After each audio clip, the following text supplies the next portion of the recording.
أهلا بيكم في محاضرة جديدة من MK Frontend Academy. النهاردة إن شاء الله هنتكلم عن موضوع مهم جدا لازم تبقى عارفه ودرسه كويس جدا في ال CSS، ألا وهو البوزيشن. البوزيشن هو ليه علاقة بمكان الإيليمنت بتاعك اللي هو الديف أو أي عنصر أنت عايزه في الصفحة. ليه البوزيشن مهم؟ لأن هو بيتعامل بيه الناف بار اللي هو شريط الأدوات اللي هو بيبقى على طول ثابت معاك في أي متصفح أو أي موقع أنت بتستخدمه، بيبقى فيه ناف بار أو نافيجيشن بار.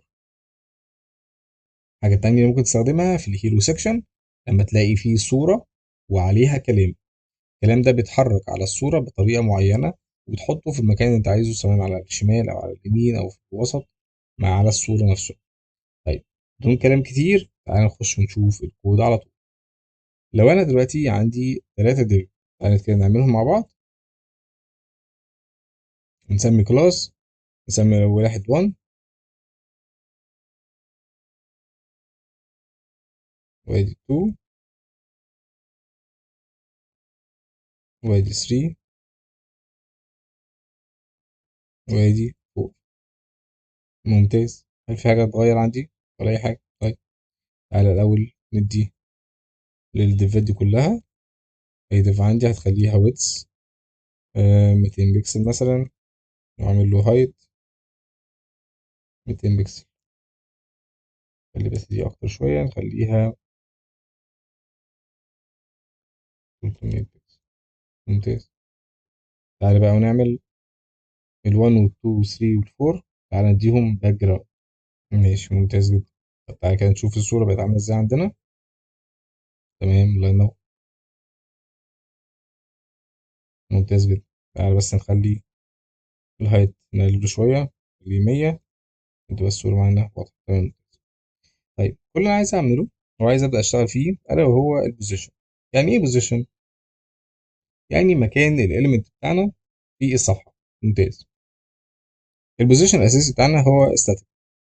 ستاتيك يعني ما بيتغيرش. لو عملنا كده بوزيشن، خلينا ستاتيك، مفيش اي حاجه اتغيرت. ممتاز. طيب، ايه انواع البوزيشن اللي عندنا؟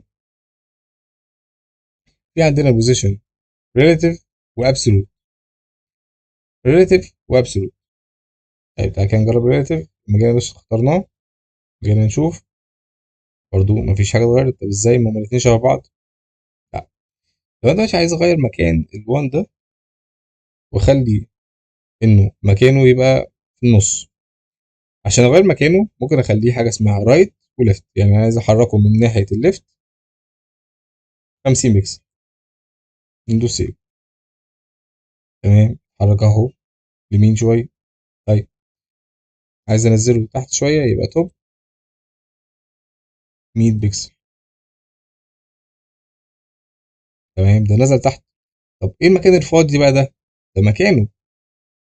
يبقى هو ما سابش المساحه بتاعته وخلاها فاضيه، بالعكس هو ساب مساحته واتحرك، ولكن الديف الاساسيه بتاعته هي لسه موجوده في مكانها. بعد كده ندوس على F12 ونعمل سيلكت.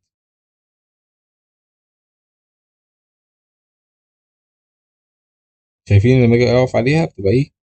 كأنه بيختار الديف الكبيره او البادي كله. لما اجي اختاره هو بس يبقى عندك توب وليفت. طيب، لو انت عايز تغير من هنا ممكن تغير من هنا. طب خلينا مثلا ادي نحركه كده شويه، شايف بيتحرك معانا ازاي، ولسه برضو مكانه فوق زي ما هو، مفيهوش اي مشكله. طيب، تعال بقى نغير بدل الريلاتيف دي نخليها ابسولوت. شفت اللي حصل ايه؟ مكانه بقى مش موجود، يعني مكانه اتشال. فبالتالي كلمة ابسولوت معناها ان هو بيغير المكان وبيسيب المكان بتاعه فاضي، يبقى ممكن العناصر تشفت فوق. يعني اي عنصر بقى تحت يعمل شيفت للمكان الفاضي ده ويحتل هو المكان ده. انما ريلاتيف لا، ريلاتيف بيسيب مكانه، ولكن مكانه بيفضل موجود كحيز ما بيتغيرش، وبالتالي العناصر التانية ما بتتغيرش مكانها وما بتشفتش تبقى فوق. ماشي، حلو جدا.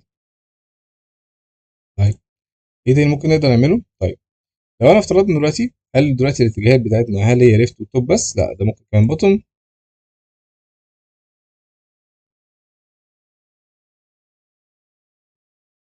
خليها مثلا 20 بكسل، نخليها رايت 20 بكسل. طيب هل هو اتغير مكانه؟ لا، ليه؟ لان انت اوريدي اصلا مديله ليفت ورايت، ازاي هيتحرك ليفت ورايت مع بعض؟ ومديله توب، ما ينفعش توب وبوتوم مع بعض. طيب عشان نبدا نشتغل على كده تعالى نلغي الاثنين دول، دوس سيف. شايف بقى فين؟ بقى مكانه كاسر الشاشه او كاسر الفيو بورت بتاعتي، اللي هو الهيد بتاع نفسه او البادي نفسه. الفيو بورت بتاعه اللي هو المجال الرؤيه بتاعه، فهو كده كاسر مجال الرؤيه وطالع فوق. طيب هل انا ممكن اخليه بقى في مكان تاني مختلف؟ يعني انا كمثال عايز اخلي البوتوم دي 100 0 والرايت 0، راجع مكانه تاني اللي هو الصفر من غير اي تحديد. طيب. طيب ممتاز. طيب انا بقى كده اعمل لك تركية حلوه، لو انا غيرت دي خليتها ابسولوت، دوسنا سيف، الله، ده نزل تحت. ليه نزل تحت؟ لان هو ساب مكانه ونزل تحت.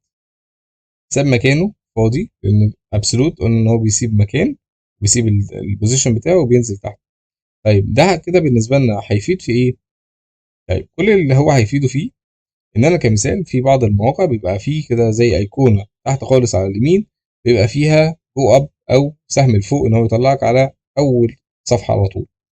فده عشان نقدر نعمله لازم نعمله بالعنصر ده اللي هو بوتوم زيرو ورايت زيرو، والبوزيشن بتاعه بيبقى فيكسد لان هو بيبقى ثابت معاك. طيب ده اللي احنا اختيار التالت بتاعنا. لو جينا وقفنا هنا هنلاقي فيه 4 اختيارات: الاستاتيك وهو العنصر الاساسي، ريلاتيف ده اتكلمنا عليه، وابسولوت. في عندنا حاجه اسمها ستيكي وفيكسد. طيب عشان نشوف فيكسد، بيستخدم اكتر الفيكسد ده في الناف بار او النافيجيشن بار. طيب تعالى كده نشوف ممكن نعمل ايه في النافيجيشن بار. طيب خلينا كده نجرب الفيكسد ونشيل البوتوم والرايت، نخليه ليفت زيرو وتوب زيرو، ونخلي الويتس بتاعه 100%. تمام ممتاز. بقى اخد العناصر كلها، خلي بالك برضو ان هو الديف اللي تحتيها متاكله فوق لان هو اوريدي خد مكانها. طيب عشان نفهم اكتر موضوع فيكسد ده تعالى نخلي البادي بتاعنا الهايت بتاعه 200 في اتش. في اتش هو الفيو بورد، يعني تبقى في مسافه كده نعرف نعمل فيها سكرول. شايف هو بيبقى ثابت معاك ازاي؟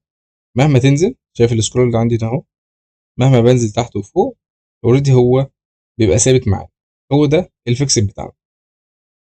ممتاز جدا.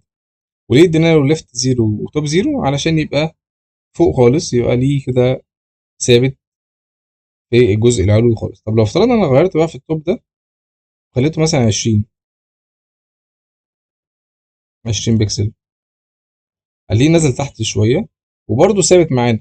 في بعض المواقع بتعمل حاجه زي كده عشان المصمم او عشان يوزر انترفيس ان هو يبقى شايف ايه اللي فوق وايه اللي تحت، ولكن ده مش حاجه محبذه، ولكن في بعض المواقع بتعمله عادي مفيش مشكله. ودي طريقه ان انت تخلي في مسافه ما بينه وما بين اول الصفحه. طيب ممتاز.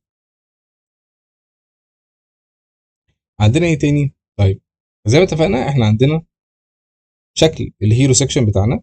عشان نقدر نعمله لازم نعمل صفحه فيها خلفيه وعليها كلام. عشان نقدر نعمل حاجه زي كده خلينا نجرب في المحاضره الجايه ازاي نقدر نعمله مع بعض، وده هيبقى اول مثال عملي معانا على الهيرو سيكشن والناف بار مع بعض. اشوفكم المحاضره الجايه، وما تنساش تشترك في القناه عشان يوصلك كل جديد. مع السلامه. برعاية MK for Web Solutions.